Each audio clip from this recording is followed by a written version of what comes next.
I'll let you take it away. Awesome. Let's do it, everybody. Well, first off, very nice to meet you all. As Paul said, my name is Mike Fisher. I help lead the enterprise sales productivity and enablement team here at Zoom. And really excited to spend the next 20 minutes or so talking about a really important topic, which is priming our meetings for success. And let's go ahead and jump into it. That's my calendar. That is not the training. So here, let's go ahead and show y'all. Priming our meetings for success. So yeah, real quick background on me, I guess, just so you know a little bit about who I am and why I'm so passionate about what we're going to cover here today is I've worked now at Zoom for a little over 14 months and have definitely led quite a few trainings on meetings. And this topic here is arguably the most important because while yes, using wonderful video communications technology is the first step, right, to having a frictionless meeting experience where you can achieve your goals, but priming your meeting for success, the preparation that we do leading up to the meeting, right?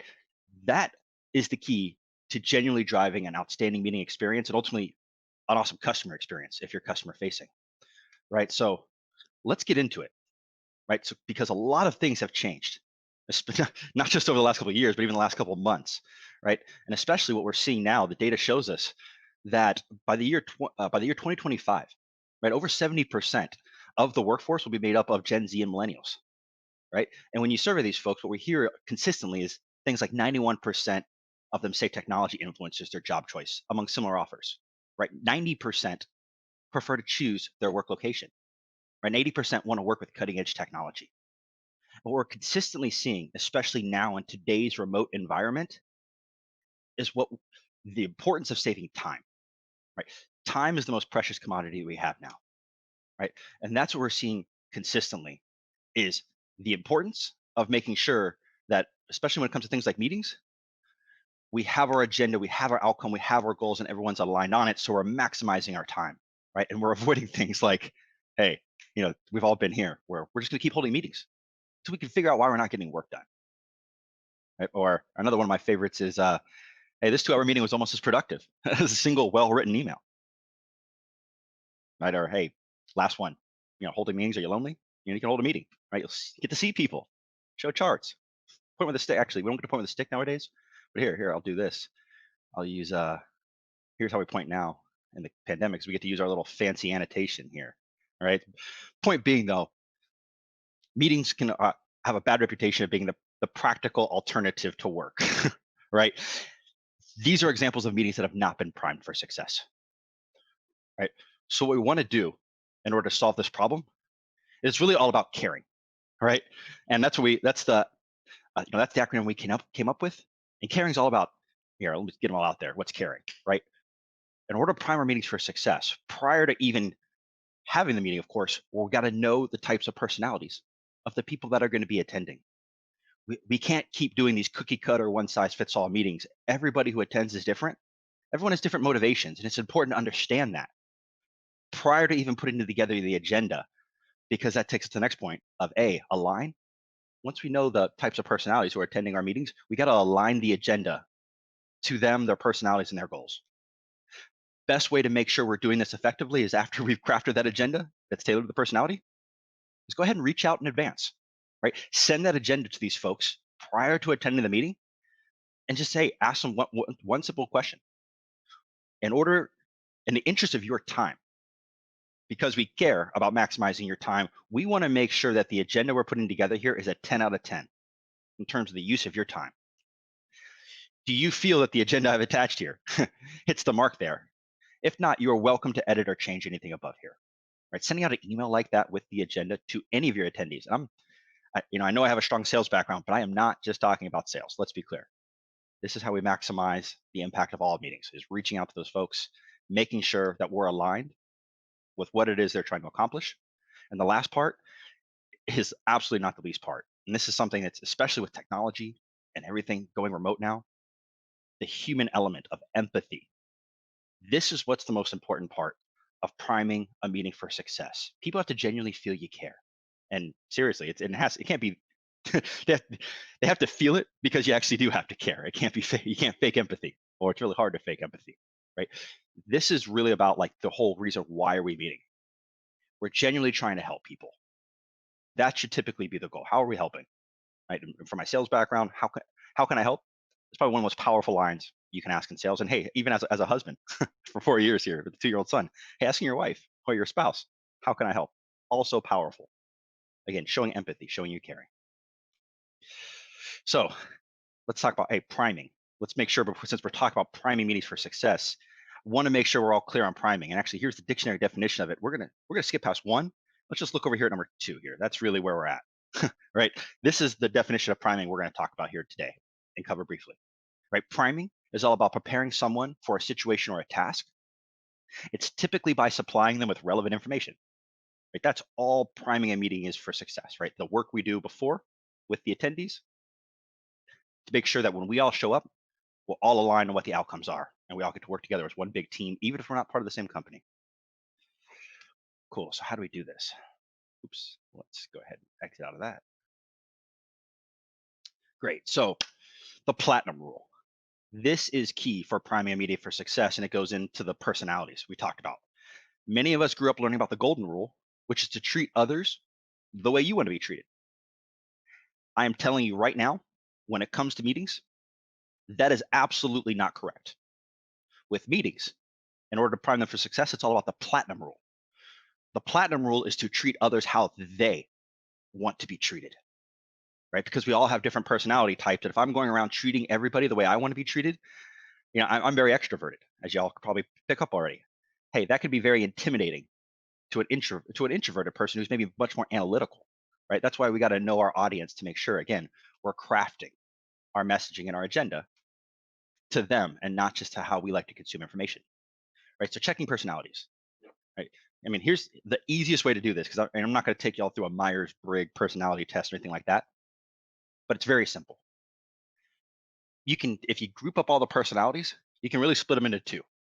There's people-oriented, there's folks who are people-oriented and folks who are task-oriented, okay? And that's really all you need to really focus on, is understanding which of the 2 categories the people attending your meetings fit into. And it's usually pretty obvious, right? People-oriented, folks who are people-oriented, they're going to typically be much more friendly, more amiable, right? More expressive. Use a lot of personalization and pronouns, right? A lot in their writing. You'll see a lot of yous and yours and I's and my's, me's, right? And they'll share personal stories. I mean, just think about, these are the folks, whenever you have a meeting, if you've met with them already, you typically start the meeting off with the 5 minutes or so of like the friendly rapport building, the banter. How was the weekend? Do you catch the sports game? All that stuff. Those are folks who are naturally people oriented. That's their personality coming through. And it's important to know the difference between folks who are like that versus the other flavor, which is task oriented, right? These are folks who do not necessarily, they care about how to do something versus who to do it with, right? They're more analytical or assertive, right? They're looking at data. They want to understand processes and procedures.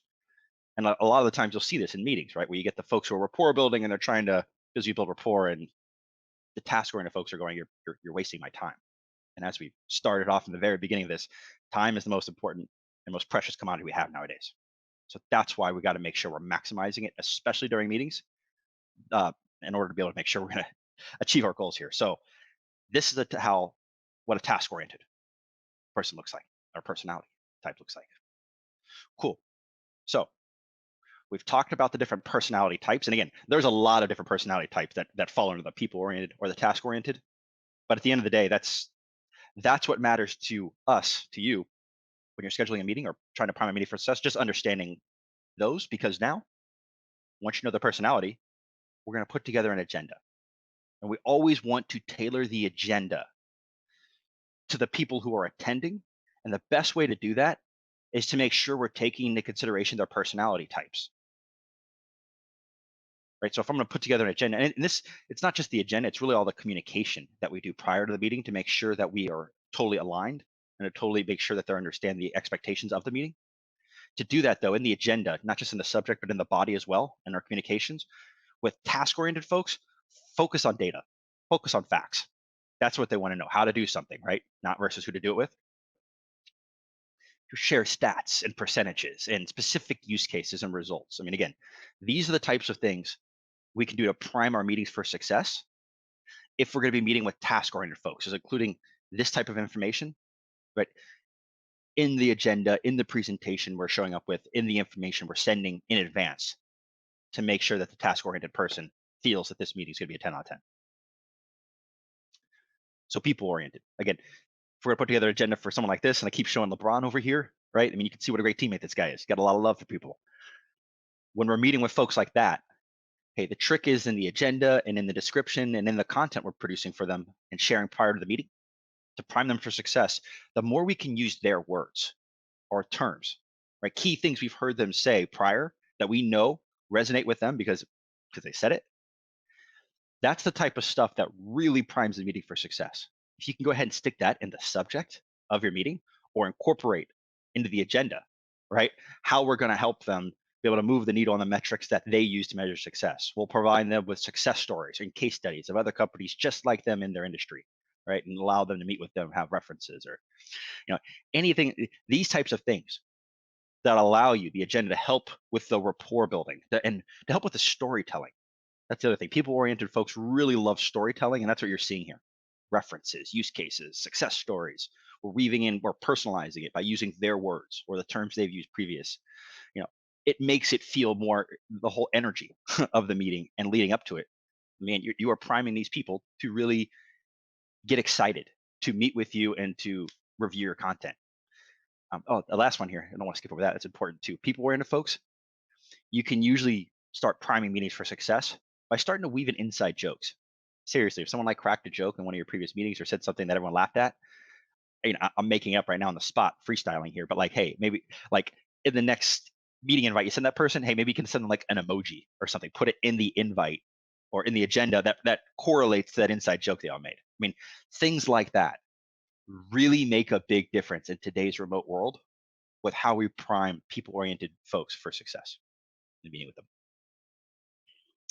Okay, so R, right? R, we're going to reach out in advance, right? So one of the big things I see, especially in sales, but not just sales, but even in a lot of the different roles. I mean, prior to Zoom, I spent 6 years working at Oracle, actually. Look, 4 years prior to Zoom as a director of CRM systems and operations. And I can't tell you how many times, like you show up to a meeting, you're like, hey, I mean, not only is it just the agenda generic, and I'm not picking on Oracle, this happens across the board. My point is that the most effective meetings I've seen in my whole career, not just in sales, but even when I was in CRM systems, people would reach out in advance to share exactly why they're meeting with you and ask for your feedback and your validation. We want to make this meeting a 10 out of 10 in terms of the use of your time. Here's the agenda we're proposing. Is there anything you feel that's missing or that you'd like to add or change in order to make sure this is going to be a good use of your time? I know I said it early in this training, but I'm saying again here, like that email is the secret sauce. It's something I do not see a lot of folks doing, but when you do it, the level of professionalism that comes through here, the amount of caring, going back to empathy, it shows. I mean, it shows you are taking that meeting serious and you're genuinely trying to make sure that the folks attending it are also going to get a ton of value. So reaching out in advance, it shows them that you've done your research to understand. Well, you're not going to let them know you know their personality types, but the agenda and the information you put in the email, because it should be tailored a little bit to what you've learned about them, right? Even if maybe I've never met that person before, but if I see in their email correspondence, they're very short and sweet, that tells me they're probably task oriented, right? Or if I looked them up on social media and stuff like that, and I, depending on what I see on LinkedIn, what they're publishing or how they're responding, that's a good way to know whether or not the person I'm about to meet with is task oriented versus people oriented, even if I've never met with them. Because at the end of the day, what we want to do, what this is all about, is having primary meetings for success. Takes us to the last part, which is empathy. And seriously, I think we need to make sure that the way we work now with all this amazing technology around us, I mean, a lot of us are isolated at home, and I'm working from my guest room in my apartment here in Santa Clara, right? It's really easy to just kind of start to focus on ourselves, almost kind of become your own little bubble, go from meeting to meeting. And what's really important now is the importance of genuinely caring about trying to help people. And what I mean by that is, like, when we're meeting with folks are attending our meetings because they they have an outcome they're hoping to try and achieve too. Take the time to understand where people are coming from.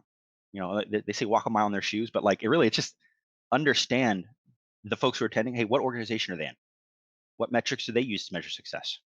Right? Everybody's got a quota, right? And sales is very obvious. It actually is a quota, right? How much stuff are you selling? But if you're in IT, you know, it's like how many tickets are you closing? You have a certain amount. If you're an engineer, or if you're in support, how many bugs are you closing? If you're in engineering, how many enhancements are you adding? Everyone's got a metric, a goal that their boss is measuring them to in some way. Try and understand that, especially when you're having these big cross-functional meetings and you're trying to prime them for success. Because the more the other people feel like you genuinely are trying to move the needle on the metrics that they use to measure success too, the more they're going to be primed to genuinely want to attend the meetings with you to work on that project, but also look forward to other interactions with you coming up. I mean, shoot, they might refer you to other companies or refer you, if you're in sales, refer you to other people. But empathy, it doesn't get talked enough nowadays when it comes to meetings, and especially when it comes to priming meetings for success. And it needs to, because seriously, I mean, you can take these best practices, and I mean, I promise you, if you start genuinely trying to understand the other people, treat them the way they want to be treated, genuinely care, take the time to reach out to them in advance to prime them, like you will not only get success in business and your professional life, but think about it. If you actually try this in the real world, I mean, treat your neighbor the way they want to be treated, not the way you do, right? Treat people right. Genuinely care. Seriously, folks, I promise. If we all take the time to genuinely try and understand everyone, like what everyone's story is, you know, when we meet with them out in public, whatnot, you know, when we're at friendly gatherings, the ability to show empathy and to spread that. I mean, you're not just going to make it. You're not just going to prime your workspace for success with meetings. I mean, empathy here is literally the missing ingredient. We can make the world a better place, team. Seriously, if we go out and apply these same best practices and try and prime people for success, understand their personalities, right? We can genuinely help change the world. And I'm serious. And it all comes down to how do we prime people by showing empathy. So I do have a little bit of time here. I know I want to make sure there's some additional resources I was able to provide for you because I want to give everyone a crash course on priming meetings for success. There is an outstanding book that by Mr. Paul Richards, who's hosting us here, right? The Online Meeting Survival Guide. Highly recommend you check it out. This is, and again, the book by Paul, it's not on Zoom. It's literally about all different types of meeting platforms. But I highly recommend Zoom. um, and if you want to learn more about Zoom, you can, of course, check out our Zoom blog. We're constantly putting out really great content on how to have effective meetings and how to use the technology. And also, again, this is something I'm personally very, very passionate about as well. So you are welcome to connect with me on LinkedIn. I'm also on Twitter at Mike the Fish here. I'm always happy to take questions from anybody, right? Because seriously, I genuinely do care. I genuinely believe that the more we can all work together and just show empathy, help prime people for success, we will make the world a better place. And I'm happy to take any questions and anything on social media. And I just want to say thank y'all very much for your time. Tell me about. Oop. All right. Welcome back. I was just joining the professional development track over here. What an amazing presentation, Mike. Thank you so much for bringing that together today for the Presence Summit. My pleasure, Paul. Thanks for having me. Very nice to meet y'all. Take care, everyone.